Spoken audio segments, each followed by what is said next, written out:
Hi folks, this is Vicki from AboutOrdinaryWomen.com.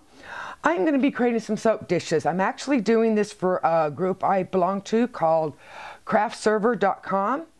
They are a group of people that make candles and soaps. They also do a few other crafts. And I wanted to give them some easy projects that they can make for themselves and possibly be able to sell. These are very quick, very easy soap dishes. It doesn't take a lot of clay and it doesn't take a lot of experience or equipment. What is really good and what you need to know about a soap dish is water drainage, and you also need to have airflow.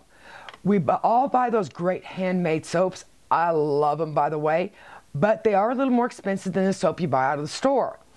So you want to preserve them as much as possible. The best way to do that is to have water off of them. And the nicest thing about these is you got a lot of airflow, which dries the soap up quickly. And it also drains the water off fast. Your soap's going to last longer, and if you're like me, you will use every square scrap of that handmade soap. This is the one I'm doing today. I'm going to show you my first one. It was kind of funky, but it works really well. This is my first one. It is totally crazy. It is totally funky, but it works really, really well. I can use it either side. It works fine. It was just craziness that I just threw together because I didn't have a soap dish. I broke my porcelain one, and my wood one disappeared, and I'm not sure exactly where it went to, but so I ended up making me just a really fast one, and I thought this is a really fun, easy idea, and you can make a lot of these fast. So I hope you enjoy this. I'm going to give you my supply list, and then we're going to get started.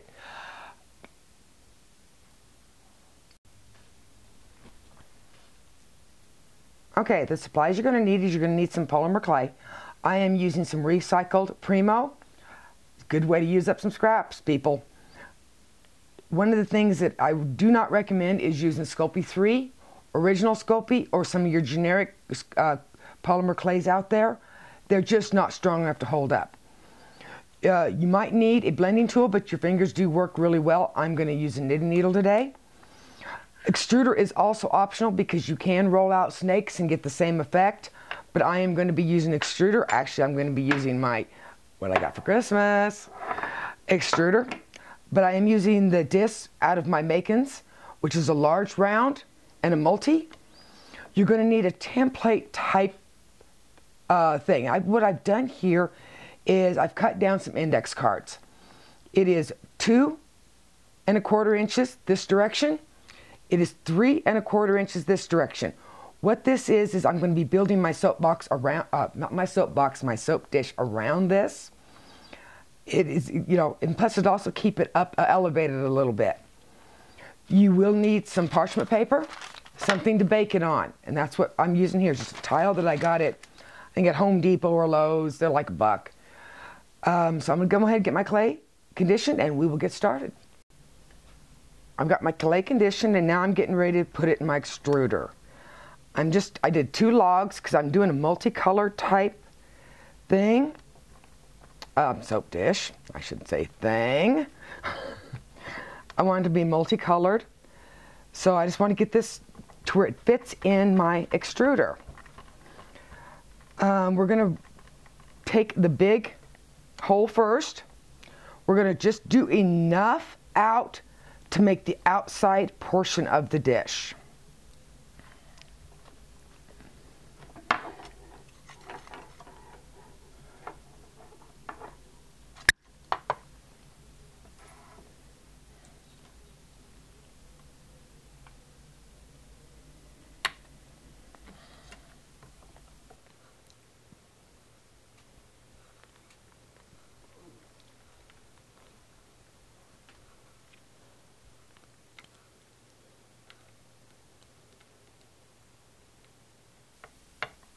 You're going to want it about 13 inches long, give or take a little bit.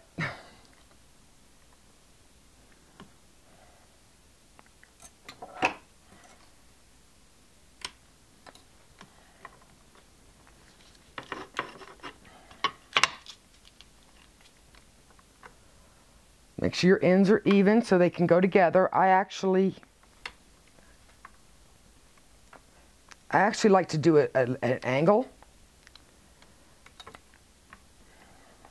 But you want your ends to be flat.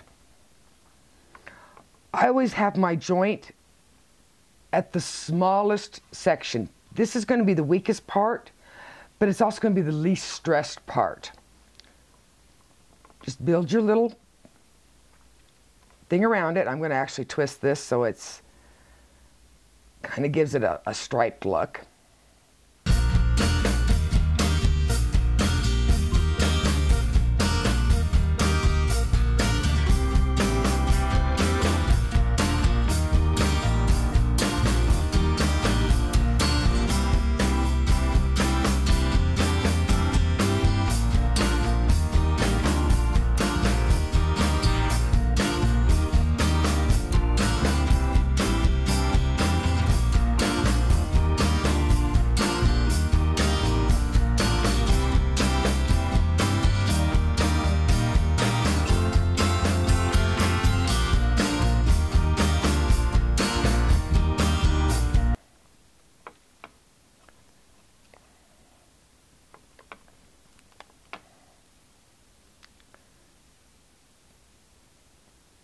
Blend your ends together really well. So you can take your little knitting needle or your fingers, just blend them.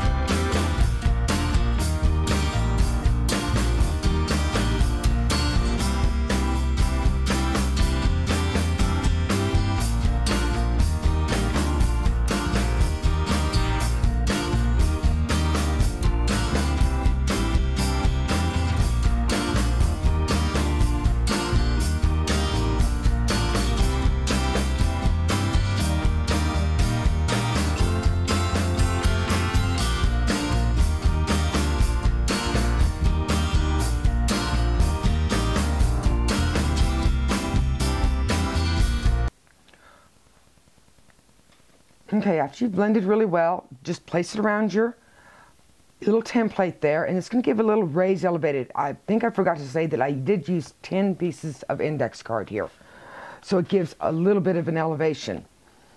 It's okay if it goes around a little bit, like, you know, to where some of your corners are hiding, and you can actually even trim off your index cards on the corners if you want. The bottom of this is actually going to be the top of your dish, not the other way around.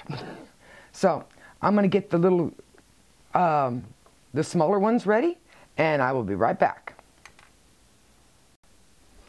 Okay, we've got a bunch of little strings that we got out of our extruder in different colors. Some of them are multicolored. I always wondered why they never always come out the same size.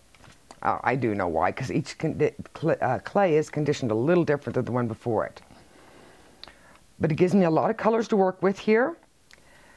Now this is the really easy part. What you're going to want to do here is just start your end in here so it's kind of hidden. And then just work your way back and forth. At first, stay inside the dish.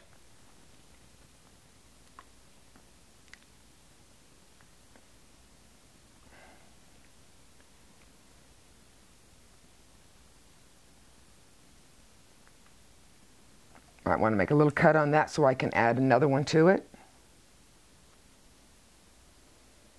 Or you can end it right there at the corner to where it's going up. But I am going to kind of join them up a little bit.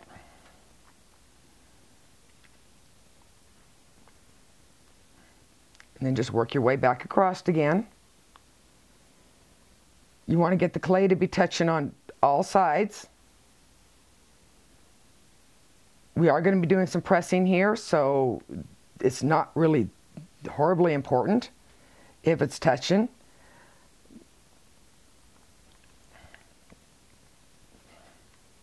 Take our next one. And I'm going to start from this side, and I'm going to start a little bit lower. And then just work my way to this side, back and forth. That's all you're doing, is just going back and forth. kind of do squiggly lines. You can do it more uniform. It's up to you. You can go straight lines back and forth. Honestly, your creativity is up to you at this point. It's what you like and what style you want to do.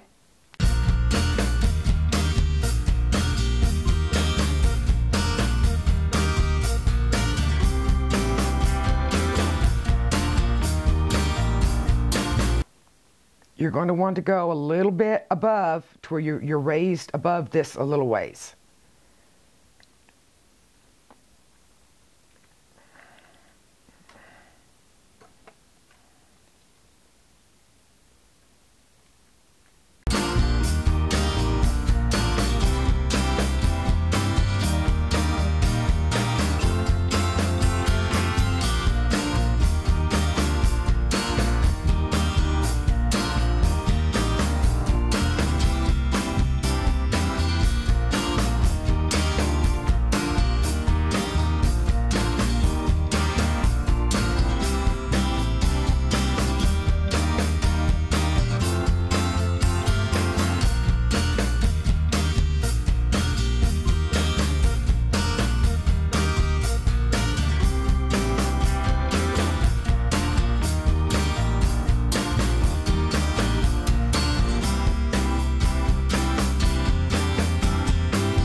When you're happy with what it looks like, you're going to want to flatten it just a little bit, not terribly much. All you're trying to do is make sure that it's level and that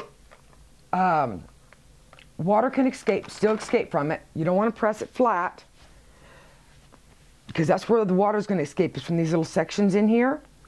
It's going to escape. You can take a book, acrylic block, whatever. You just want to kind of press it flat. Gently. Don't do any big pressing. You're just wanting it flattish.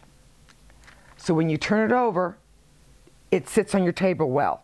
Now it's ready to go in the oven. I'm going to bake this. Well, you want to bake it at your recommended temperatures for the clay you're using.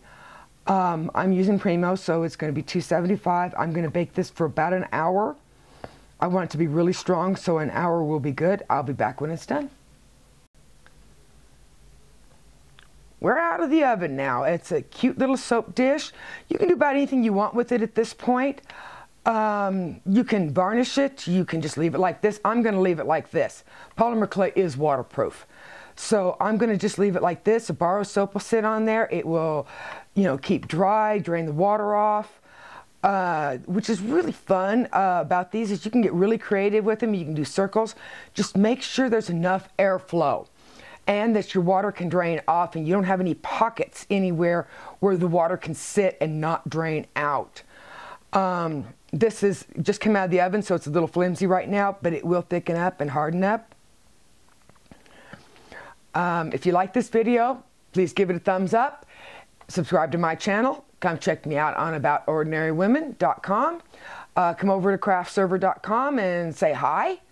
Be creative, have fun, and I'll catch you guys on the next video.